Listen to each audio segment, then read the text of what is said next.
नमस्कार। आपके अपने YouTube channel GK Chopra ji में आपका स्वागत है। हमने पीछे काल के आधार पर क्रिया का अध्ययन किया था, जिसमें भूतकाल का अध्ययन कर लिया था। और आज हमारा जो नया टॉपिक है वो वर्तमान कालिक क्रिया। वर्तमान कालिक क्रिया।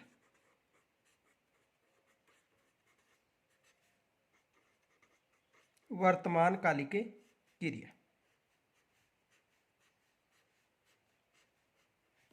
आज का जो हमारा टॉपिक है वो क्या है? वर्तमान कालिक क्रिया। तो देखो, वर्तमान कालिक क्रिया के बारे में, यानी कहने का मतलब क्रिया के जिस रूप के द्वारा जारी समय यानी वर्तमान समय के कार्य होने का बोध होता है उसे क्या कहा जाता है? वर्तमान कालिक क्रिया कहा जाता है। तो देखो, क्रिया के जिस रूप के द्वारा क्रिया के जिस रूप के द्वारा क्रिया के जिस रूप के द्वारा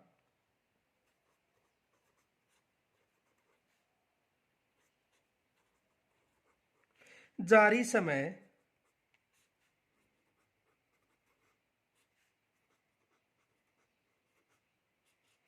क्रिया के जिस रूप के द्वारा जारी समय अर्थात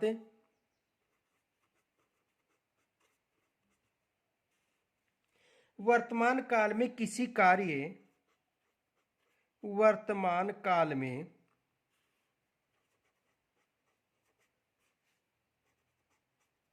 वर्तमान काल में किसी कार्य के होने का किसी कार्य के होने का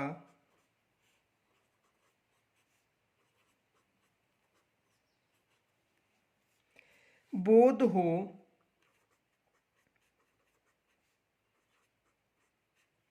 वर्तमान कालिक क्रिया कहलाती है। वर्तमान कालिक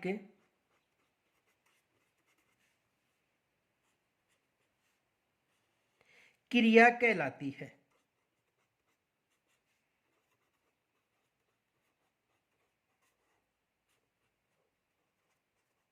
कौन सी क्रिया कहलाती है? वर्तमान कालिक क्रिया।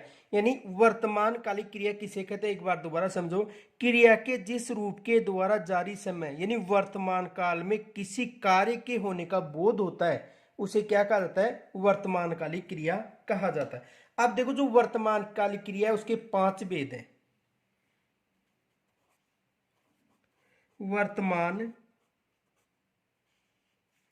कालिक क्रिया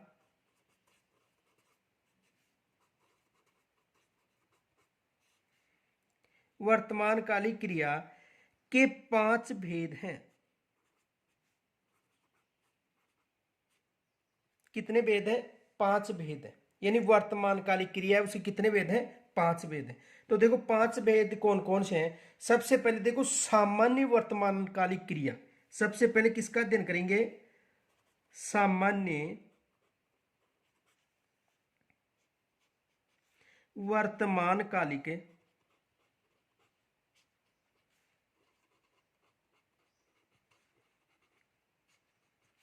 क्रिया। सामान्य वर्तमान कालिक क्रिया यानी देखो, एक विशेष याद रखना, जिस वाक्य के साथ ता है, ती है और ते है, ता है, ती है और ते है हो, वहां पर कौन सी क्रिया मानी जाएगी? सामान्य वर्तमान काल। ये एक ट्रिक है। तो देखो, क्रिया के जिस रूप के द्वारा क्रिया के जिस रूप के द्वारा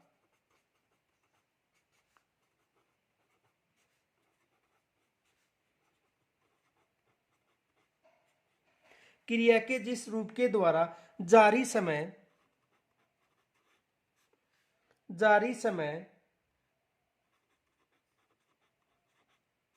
अर्थात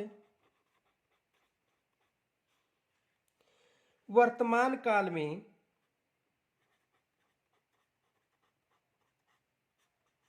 वर्तमान काल में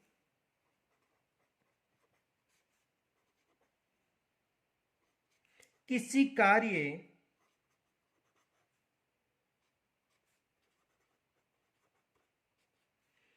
के होने का किसी कार्य के होने की किसी कार्य के होने की सामान्य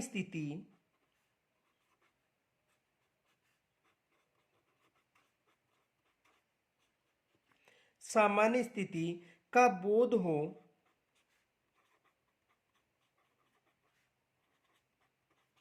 यानी कोई भी कार्य हो और उसमें सामान्य स्थिति का बोध हो, सामान्य वर्तमानकालिक क्रिया कहलाती है। सामान्य वर्तमानकालिक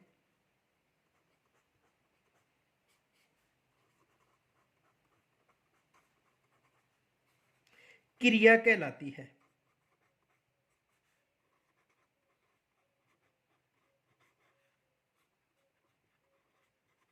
कौन सी क्रिया कहलाती है? सामान्य वर्तमानकालिक क्रिया कहलाती है। देखो, सामान्य वर्तमानकालीन क्रिया का मतलब है कि क्रिया के द्वारा जारी समय या वर्तमान काल में किसी कार्य होने की सामान्य स्थिति का बोध हो, तो वो कौन सी क्रिया कहलाती है? सामान्य वर्तमानकालिक क्रिया कहलाती है। जैसे उदाहरण देखो, कृष्ण बांसुरी बजाता है। कृष्ण बांसुरी बजाता है। तो सामान्य स्थिति का बोध हो रहा है क्रिया का वर्तमान में कि कृष्ण बांसुरी बजाता है। और देखो, ता है, तो अंत में क्या है? ता है। तो कौन सी क्रिया हो गई? सामान्य वर्तमान कालिक क्रिया। राधा नाचती है। राधा नाचती है। तो देखो, राधा नाचती है, सामान्य वर्तमान काल क्रिया का बोध हो रहा है। और देखो, गवाले गायें चराते हैं। गवाले गायें चराते हैं। तो यहां पर किस क्रिया का बोध हो रहा है? सामान्य वर्तमान कालिक क्रिया का बोध हो रहा है। ये विशेष समझ में आ गया होगा। तो देखो, सामान्य वर्तमान काल क्रिया की ट्रिक है, अंत में ता है, ती है और ते है। तो देखो, कृष्ण बांसुरी बजाता है, तो यहां पर अंत में क्या दिखाई दे रहा है? ता है। और यहां पर क्या है? ती है। और यहां पर क्या है? ते है। तो किस क्रिया में सम्मिलित होंगे? सामान्य वर्तमान कालिक क्रिया में। आगे देखो, अपूर्ण वर्तमान कालिक क्रिया। दूसरा है अपूर्ण वर्तमान कालिक क्रिया। अपूर्ण वर्तमान कालिक क्रिया।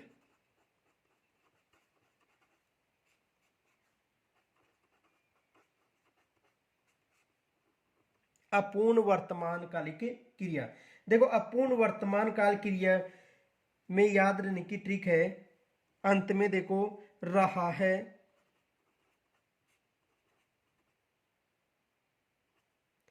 रही है या रहे हैं, ये मिलेंगे शब्द। कौन कौन से? रहा है, रही है या रहे हैं। तो देखो, अपूर्ण वर्तमान काल क्रिया किसे कहते हैं? कि वर्तमान काल में किसी कार्य का अपूर्ण होने का बोध हो, यानी पूर्ण न हो। कैसा हो? अपूर्ण होने का बोध हो। कौन सी क्रिया कहलाएगी? अपूर्ण कालिक क्रिया कहलाएगी। तो देखो,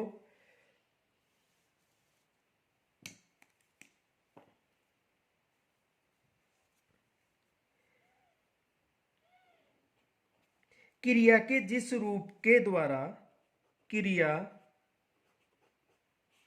के जिस रूप के द्वारा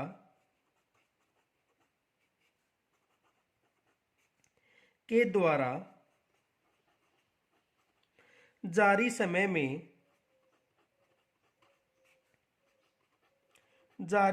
में अर्थात वर्तमान काल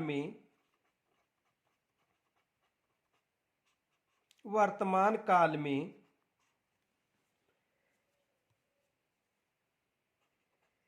किसी कार्य के अपूर्ण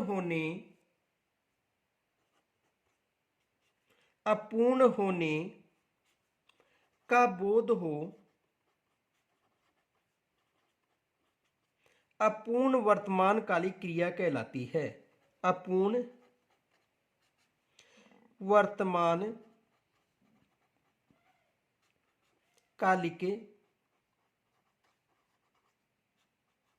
क्रिया कहलाती है।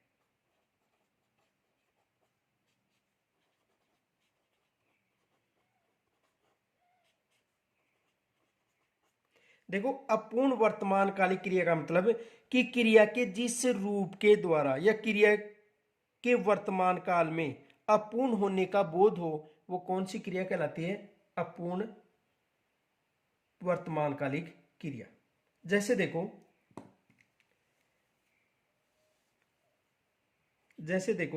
कृष्ण बांसुरी बजा रहा है। अब इसे समझो, कृष्ण बांसुरी बजा रहा है यानी क्रिया पूर्ण नहीं हो रही, अभी तक क्या हो रहा है, यानी कृष्ण अभी भी बांसुरी बजा रहा है। तो यानी जिस क्रिया के द्वारा वर्तमान में कार्य के अपूर्ण होने का बोध हो, तो कार्य अपूर्ण है यानी कृष्ण बांसुरी बजा रहा है, अभी भी बजा रहा है वर्तमान में, तो ये कौन सी क्रिया हो गई? अपूर्ण वर्तमानकालिक क्रिया। और इसके अंत में क्या आ रहा है? रहा है। अंत में क्या दिखाई दे रहा है? रहा है। आगे देखो अगला उदाहरण।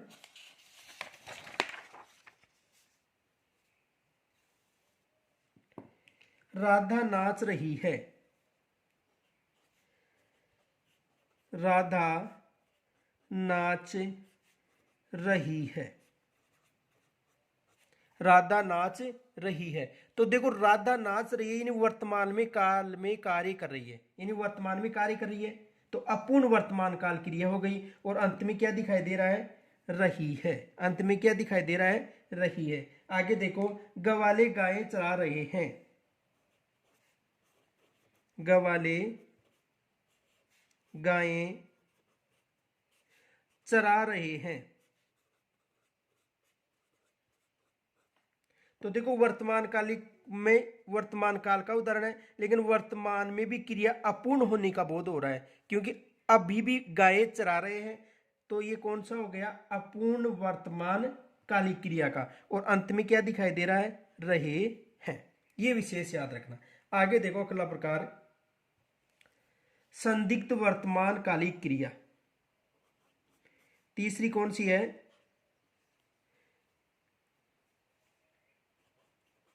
संदिग्ध वर्तमानकालिक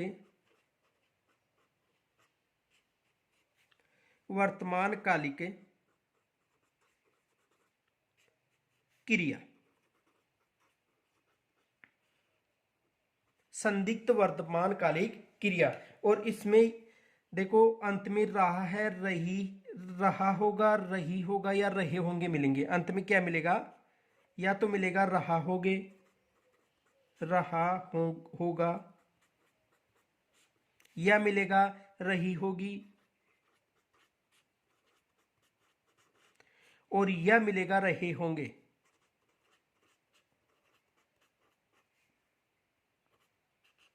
अंत में या तो रहा होगी, या रही होगी, या रहे होगे, ये मिलेगा। तो वो कौन सी होगी? संदिग्ध वर्तमान कालिक क्रिया। यानी क्रिया के जिस रूप के द्वारा जारी समय में कार्य होने में संदिग्धता का बोध हो या संदेह का बोध हो, तो वो कौन सी क्रिया कहलाएगी? संदिग्ध वर्तमान कालिक क्रिया। यानी कहने का मतलब, वर्तमान काल में जो भी क्रिया हो रही है उसमें कार्य होने में कोई संदेह हो या संदिग्धता हो, तो वो कौन सा क्रिया कहलाएगी? संदिग्ध वर्तमान कालिक क्रिया। तो देखो, क्रिया के जिस रूप के द्वारा क्रिया के जिस रूप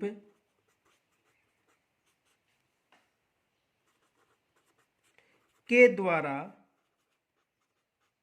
क्रिया के जिस रूप के द्वारा जारी समय जारी समय का मतलब वर्तमान समय, जारी समय का मतलब वर्तमान समय, अर्थात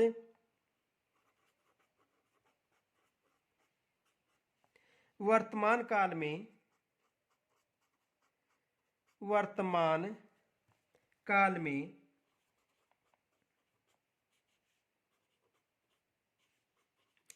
किसी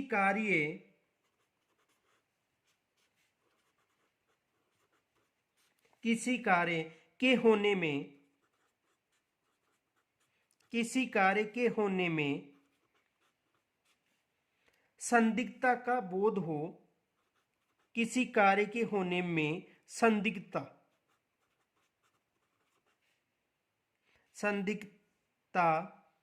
या संदिग्धता का बोध हो,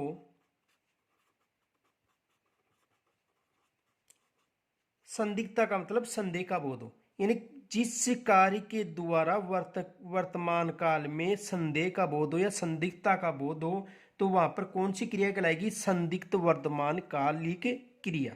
संदिग्ध वर्तमान कालिक क्रिया, वर्तमान कालिक क्रिया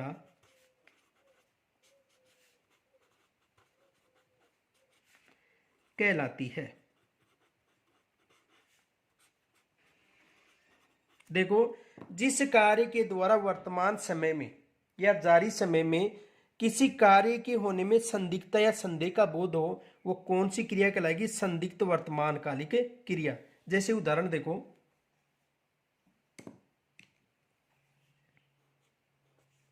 कृष्ण बांसुरी बजा रहा होगा।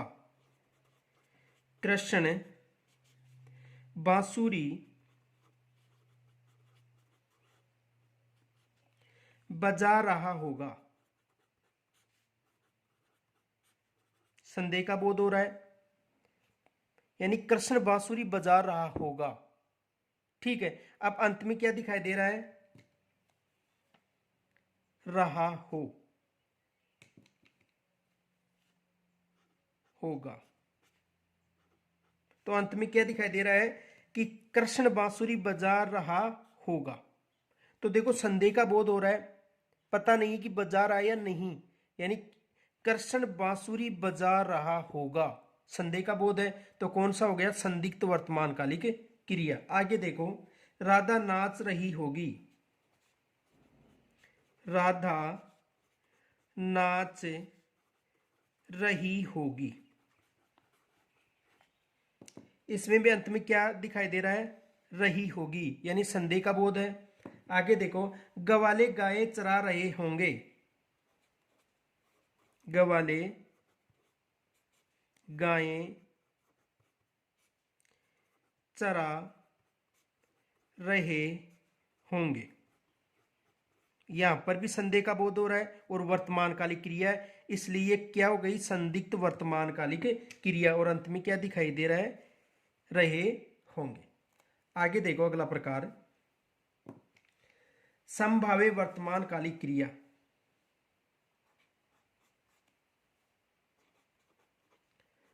संभाव्य वर्तमान कालिक क्रिया।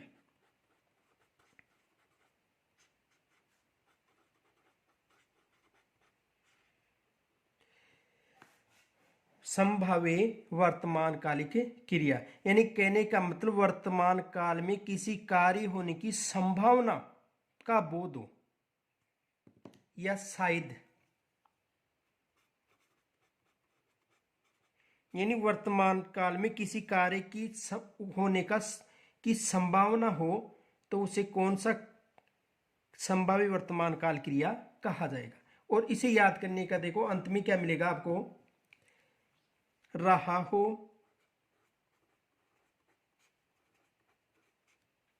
या रही हो और या रहे हो। अंत में दिखाई देगा, या तो रहा हो या रही हो या रहे हो, अंत में दिखाई देगा। तो देखो संभाव्य वर्तमान काल क्रिया किसे कहते हैं? देखो क्रिया के जिस रूप के द्वारा, क्रिया के जिस रूप के द्वारा, जिस रूप के द्वारा जारी समय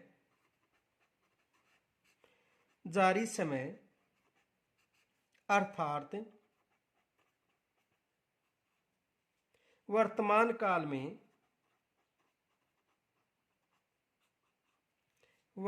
काल में, किसी कार्य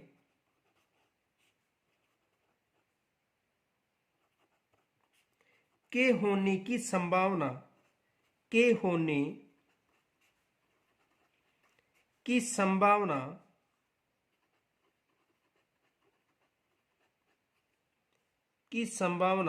होने का बोध हो, संभाव्य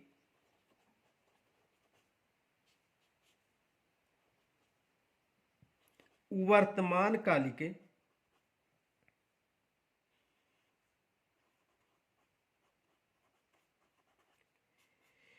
क्रिया कहलाती है।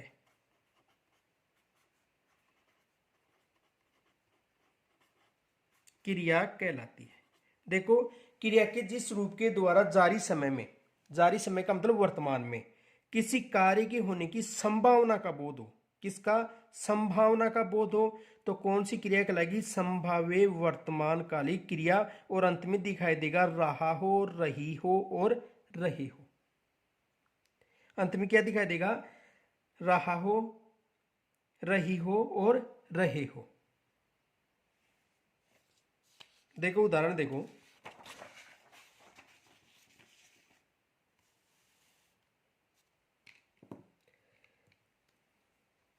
जैसे मधुर मधुर ध्वनि आ रही है,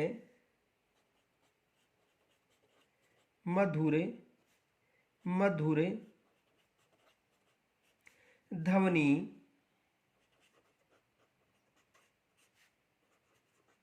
आ रही है। कैसी ध्वनि आ रही है? मधुर मधुर ध्वनि आ रही है। शायद कृष्ण बांसुरी बजा रहा हो, शायद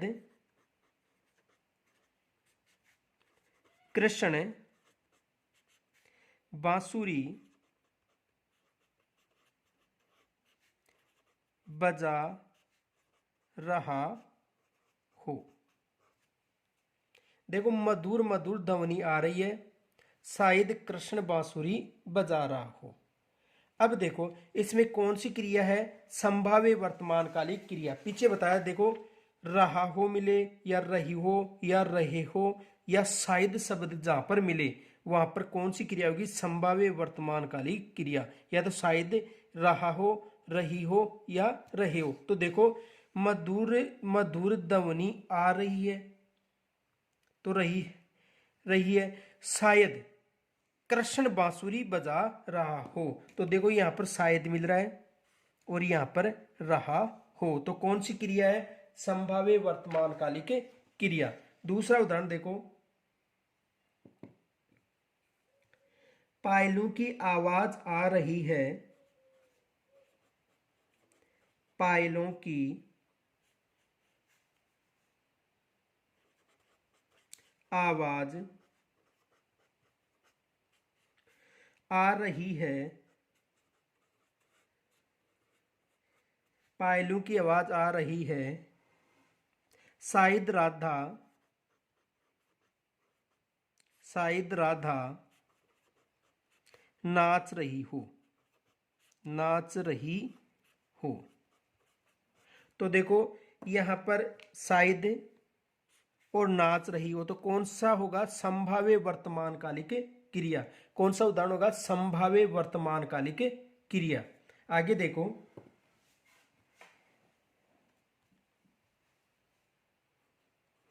गवाले दिखाई नहीं दे रहे हैं, गवाले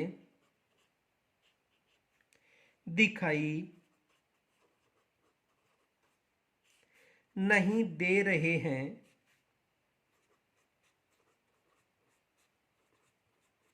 गवाले दिखाई नहीं दे रहे हैं। हो सकता है,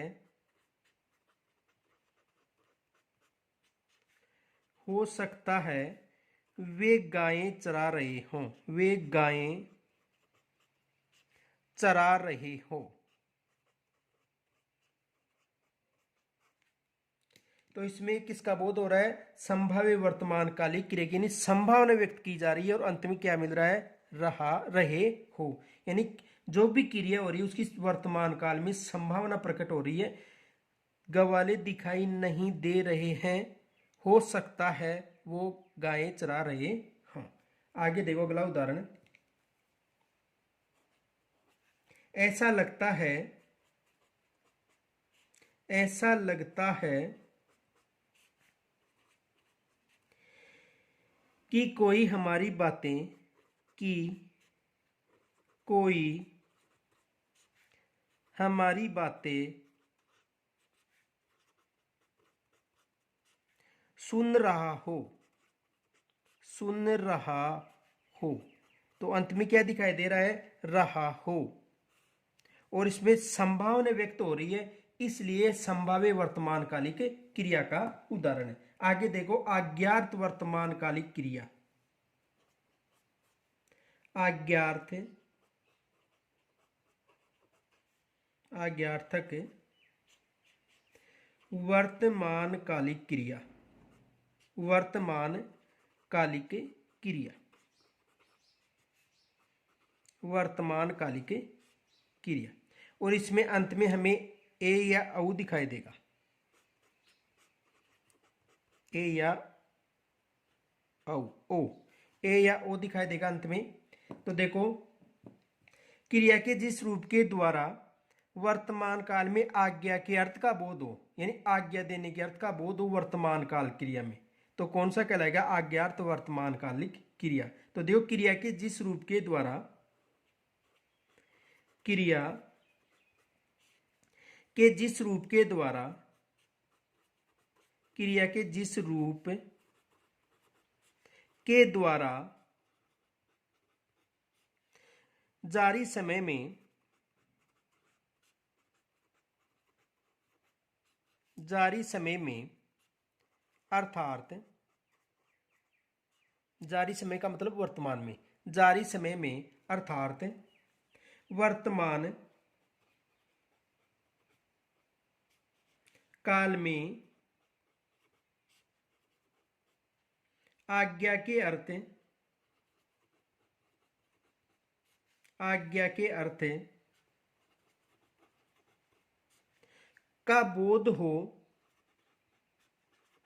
का बोध हो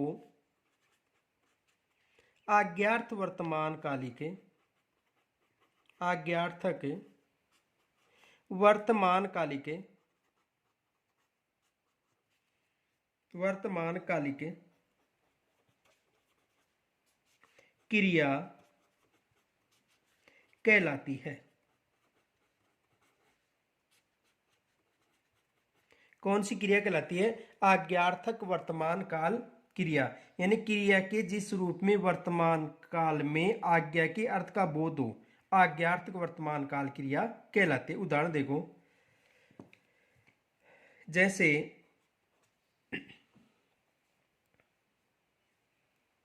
उसने कह दो, उससे कह दो कि, उससे कह दो कि वह अभी चला जाए, वह अभी चला जाए। आज्ञा देने का बोध हो रहा है, वर्तमान काल क्रिया है, और अंत में क्या दिखाई दे रहा है? ए। तो कौन सी क्रिया हो गई? आज्ञार्थ वर्तमान कालिक क्रिया। दूसरा देखो, अक्षत तुम, तुम पुस्तक पढ़ो। और अंत में क्या दिखाई दे रहा है? ओ। और आज्ञा का बोध हो रहा है, वर्तमान कालिक क्रिया है, इसलिए आज्ञार्थ वर्तमान कालिक क्रिया का उदाहरण है। देखो आगे, नक्षत आप घर जाओ। और अंतिम देखो,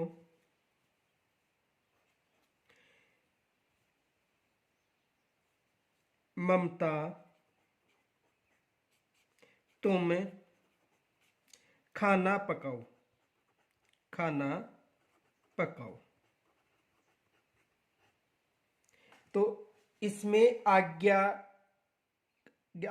का बोध हो रहा है, यानी कहने का मतलब कि वर्तमान काल क्रिया में आज्ञा के अर्थ में बोध हो, तो वो कौन सी क्रिया कहलाएगी? आज्ञार्थ वर्तमान कालिक क्रिया कहलाएगी। और इसमें अंत में हमें ए या ओ दिखाई देंगे। जैसे देखो, उसने उसे उससे कह दो कि वह अभी चला जाए। अक्षत तुम पुस्तक पढ़ो, नक्षत आप घर जाओ, और ममता तुम खाना पकाओ। तो इसमें किसका बोध हो रहा है? आज्ञा का, आज्ञार्थ का बोध हो रहा है। तो यहाँ पर कौन सी क्रिया कहलाएगी? आज्ञार्थ वर्तमान कालिक क्रिया कहलाएगी। अब देखो, इसके आगे जो अगला टॉपिक है वो है भविष्यत कालिक क्रिया। तीसरी कौन सी क्रिया है? भविष्यत कालिक क्रिया।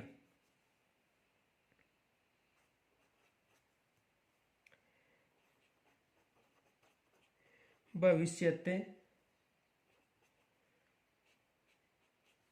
कालिक क्रिया। तीसरा कौन सा रूप है? भविष्यत कालिक क्रिया, यानी क्रिया के जिस रूप के द्वारा आने वाले समय का बोध हो, तो वहां पर कौन सी क्रिया कहलाएगी? भविष्यत क्रिया, भविष्यत कालिक क्रिया। तो देखो, क्रिया के जिस रूप के द्वारा, क्रिया के जिस रूप के द्वारा, जिस रूप के द्वारा, क्रिया के जिस रूप के द्वारा आने वाले समय में, आने वाले समय, यानी आने वाला समय यानी भविष्यकाल, आने वाले समय अर्थात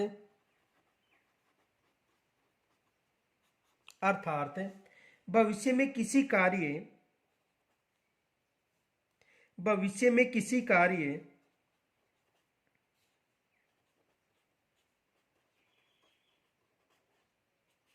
भविष्य में किसी कार्य के होने का, भविष्य में किसी कार्य के होने का बोध हो, बोध हो,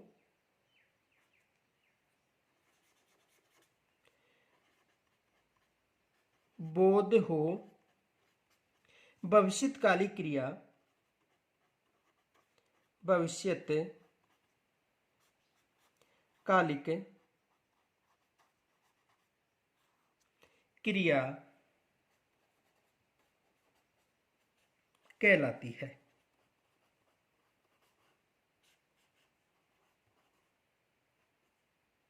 कौन सी क्रिया कहलाती है? भविष्यत कालिक क्रिया कहलाती है, यानी क्रिया के जिस रूप के द्वारा आने वाले समय अर्थात भविष्य में किसी कार्य होने का बोध हो, कौन सी क्रिया कहलाती है?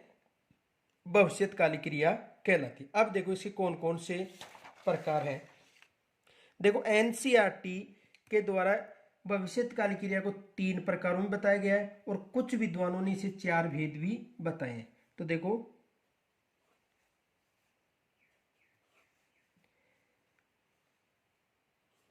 भविष्यत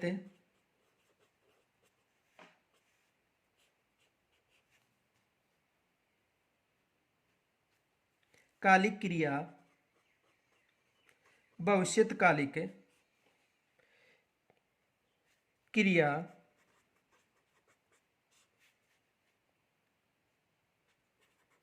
के 4 भेद हैं।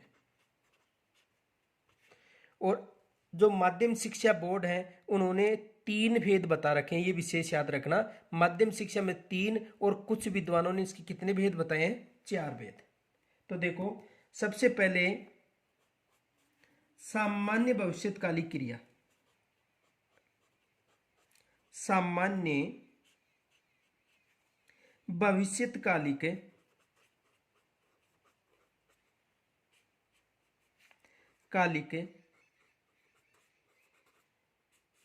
क्रिया। और सामान्य भविष्यकालिक क्रिया के अंत में देखो दिखाई देंगे गा गी गे। अंत में क्या दिखाई देंगे? गा दिखाई देगा या गी या गे, या तो गा दिखाई देगा या गी या गे। तो देखो क्रिया के जिस रूप के द्वारा क्रिया के जिस रूप के द्वारा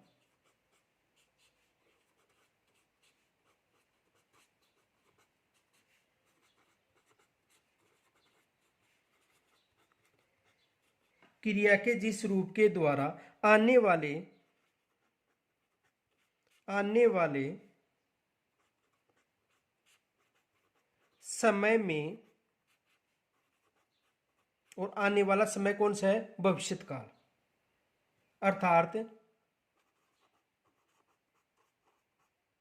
अर्थात भविष्य में किसी कार्य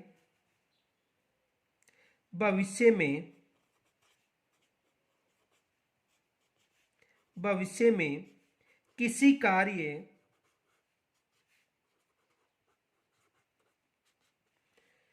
के होने की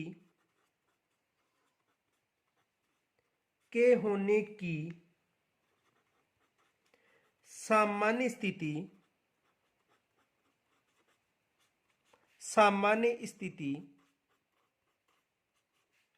का बोध हो सामान्य भविष्यकालिक क्रिया कहलाती है। सामान्य भविष्यकालिक क्रिया कहलाती है।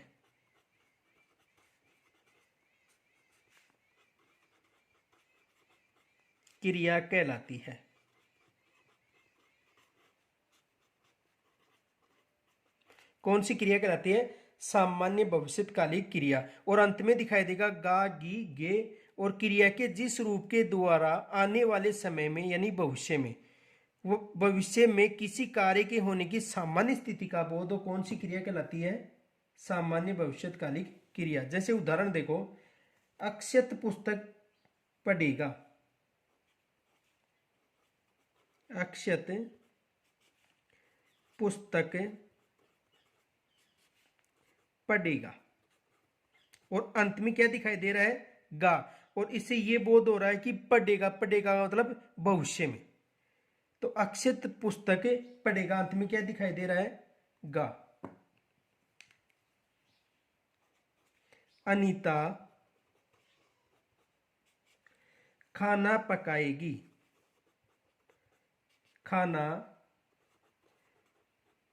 पकाएगी।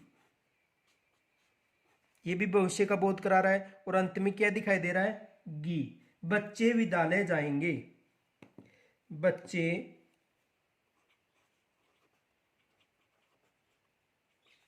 विद्यालय जाएंगे। और अंत में क्या दिखाई दे रहा है? गे। देखो गा गी गे अंत में दिखाई दे और भविष्य के बारे में हमें महसूस हो तो कौन सी क्रिया कहलाएगी? सामान्य भविष्यकालिक क्रिया। ये विशेष याद रखना। आगे देखो,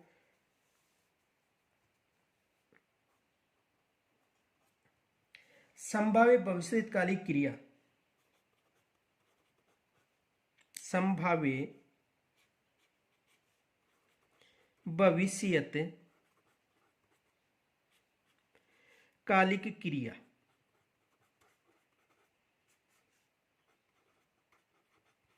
और वहां पर मिलेगा शायद। इनके अलावा अंत में देखो ए या ओ या ऊ, ये शब्द मिलेंगे। तो देखो, यानी क्रिया के जिस रूप के द्वारा भविष्य में किसी कार्य होने की संभावना, यानी भविष्य में किसी कार्य होने की संभावना व्यक्त हो तो क्या कहलाएगा? संभाव्य भविष्यकालिक क्रिया। यानी भविष्य में किसी कार्य होने की संभावना हो तो कौन सी क्रिया कहलाएगी? संभाव्य भविष्यकालिक क्रिया। तो देखो,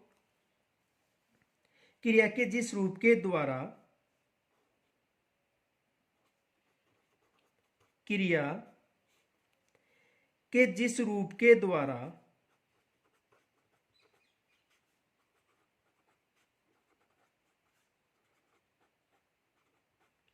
क्रिया के जिस रूप के द्वारा आने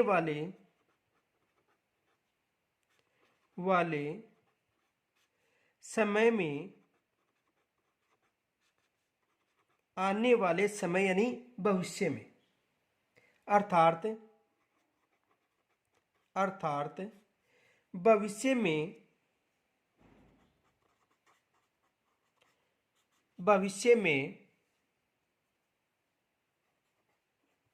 किसी कार्य के होने की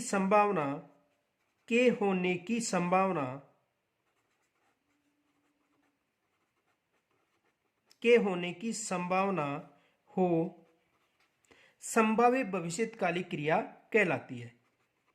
संभाव्य भविष्यकालिक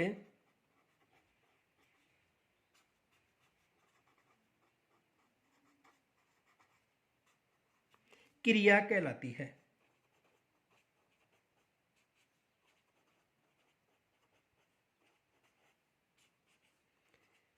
कौन सी क्रिया कहलाती है? संभाव्य भविष्यकालिक क्रिया कहलाती है। यानी भविष्य में किसी कार्य होने की संभावना हो तो कौन सी क्रिया कहलाती है? संभाव्य भविष्यकालिक क्रिया कहलाती है।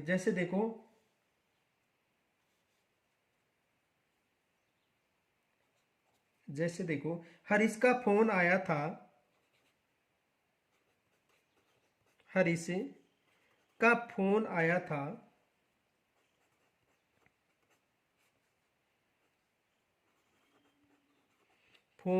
था, शायद वह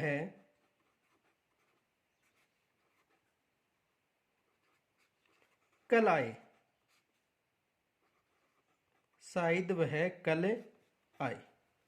तो यहां पर देखो अंत में क्या दिखाई दे रहा है? ए और शायद, और किसका बोध हो रहा है? संभावना हो रही है भविष्यत काल की। तो ये क्या हो गया? संभाव्य भविष्यकालिक क्रिया। हरीश का फोन आया था, शायद वह कल आए। दूसरा उदाहरण देखो,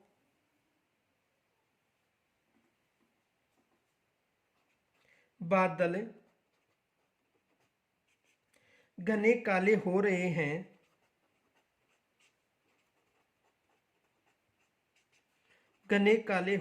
हैं, लगता है बादल घने काले हो रहे हैं, लगता है शाम तक बरसात हो, शाम तक बरसात हो। तो यहां पर कौन सी क्रिया का उदाहरण? ये संभाव्य भविष्यकालिक क्रिया का। और अंत में क्या दिखाई दे रहा है? बरसात में हो, यानी ओ दिखाई दे रहा है। यहां पर क्या दिखाई दे रहा है? ओ। है में ओ जोड़ेंगे तो क्या हो जाएगा? हो। यहां तक समझ में आ गया होगा। आगे देखो एक उदाहरण और, हो सकता है हो सकता है हो सकता है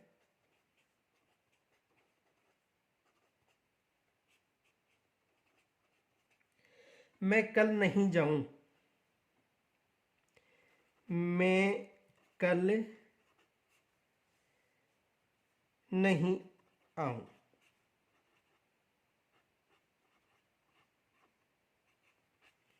हो सकता है मैं कल नहीं आऊं, और अंत में क्या दिखाई दे रहा है? ओ। तो ये किस क्रिया के उदाहरण है? संभाव्य भविष्यकालिक क्रिया। एक बार दोबारा समझ लो कि क्रिया के जिस रूप के द्वारा आने वाले समय यानी भविष्य की बात करें, भविष्य में किसी कार्य होने की संभावना हो यानी संभावना प्रकट हो, तो क्या कहलाएगा? संभाव्य वर्तमानकालिक क्रिया। आगे देखो, तीसरा है अज्ञात भविष्यकालिक क्रिया।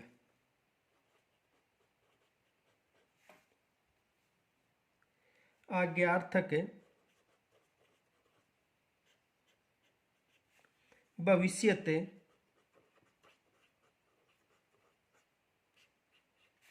कालिक क्रिया।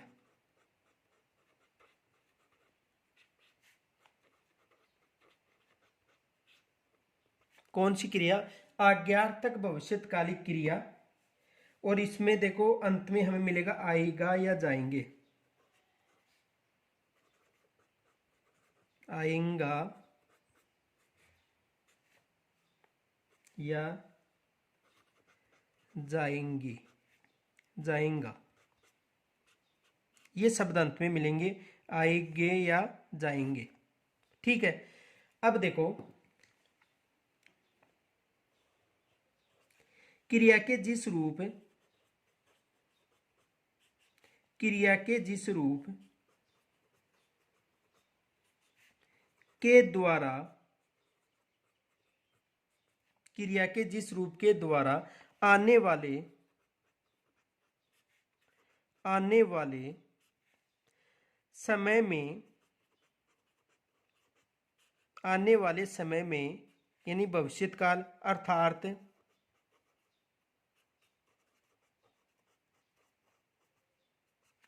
अर्थात भविष्य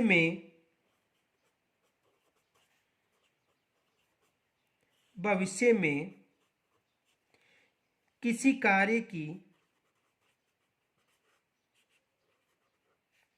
किसी कार्य में आज्ञा के अर्थ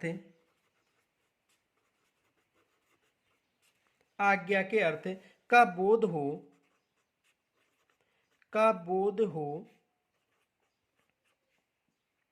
आज्ञार्थक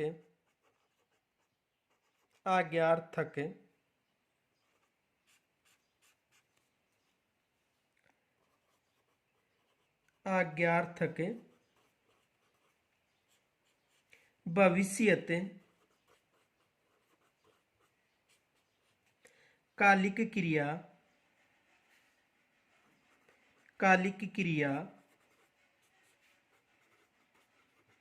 कहलाती है।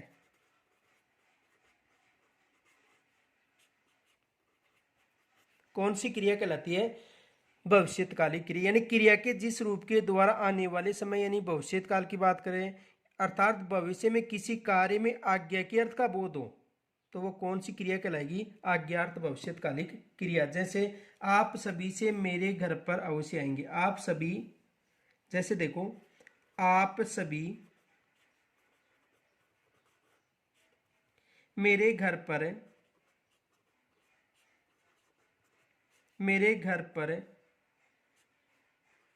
अवश्य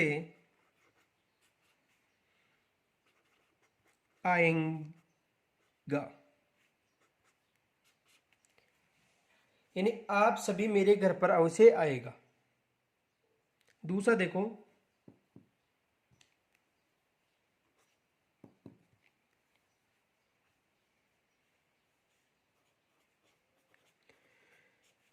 तुम सभी कल घूमने जरूर जाएंगा। तो आएगा और जाएगा जहां पर दिखाई देगा आज्ञार्थ भविष्यकाल क्रिया होगा। कौन कौन से? देखो, जाएगा और आएगा, ये जहां पर दिखाई देंगे वहां पर कौन सा होगा? आज्ञार्थ भविष्यकालिक क्रिया। और देखो, एक अन्य रूप है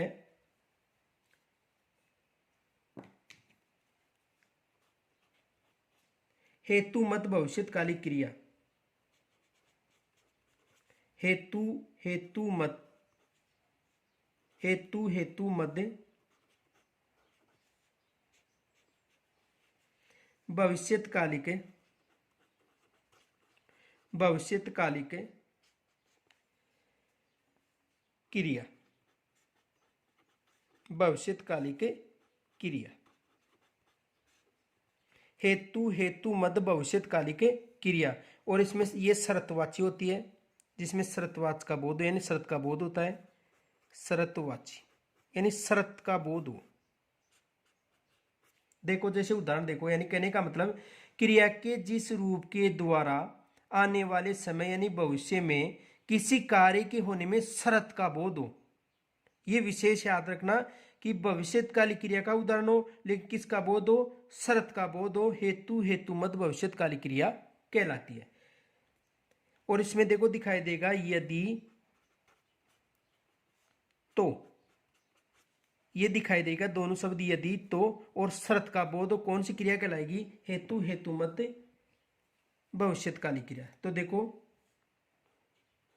क्रिया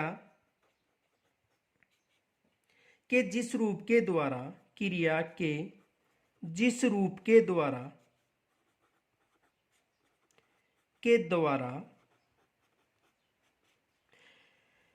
आने वाले समय और आने वाले समय का मतलब भविष्यत काल, अर्थात भविष्य में किसी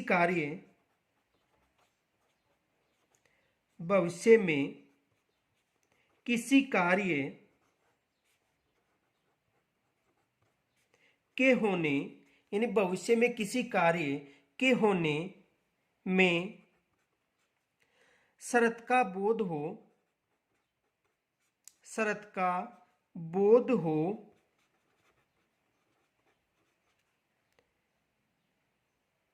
अर्थात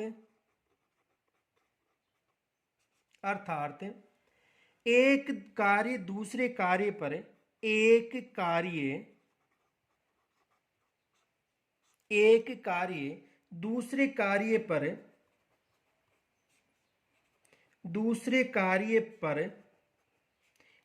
कार्य दूसरे कार्य पर आश्रित हो। एक कार्य दूसरे कार्य पर क्या हो? आश्रित हो। हेतु मध्य भविष्यत्कालिक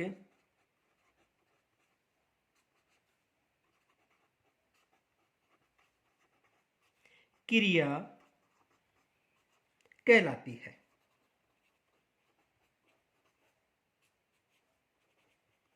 यानी क्रिया के जिस रूप के द्वारा आने वाले समय अर्थात भविष्य में किसी कार्य में शरत का बोध हो। एक तो विशेष यात्रा को क्या हो? शरत का बोध हो।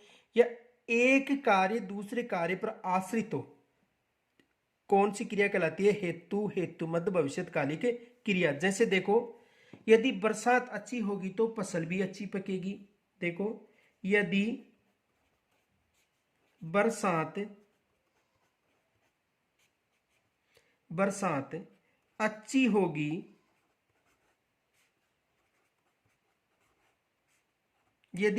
अच्छी होगी तो फसल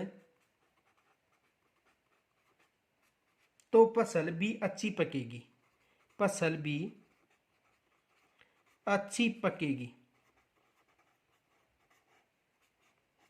शर्त का बोध हो गया। यदि बरसात अच्छी होगी, यहां पर यदि आ रहा है, और तो फसल भी अच्छी पकेगी। तो एक तो शर्त का बोध और यहां पर यदि आ रहा है और तो ये कौन सा हो गया? हेतु मत भविष्यत्कालिक क्रिया। आगे देखो अगला उदाहरण। यदि मैं घूमने गया तो आप सभी को ले चलूंगा। यदि मैं घूमने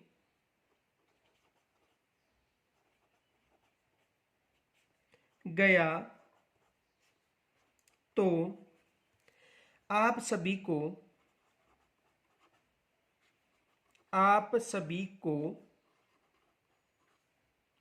ले चलूंगा। तो यहाँ पर भी किसका बोध हो रहा है, एक शरत का बोध रहा है। इसलिए कौन सा हो गया, हेतु हेतु मत भविष्यकाली क्रिया और शरत का बोध और भविष्य के बारे में, यानी यदि मैं घूमने गया तो, यानी भविष्य की बात कर रहा है, आप सभी को ले चलूंगा। आगे देखो अगला उदाहरण,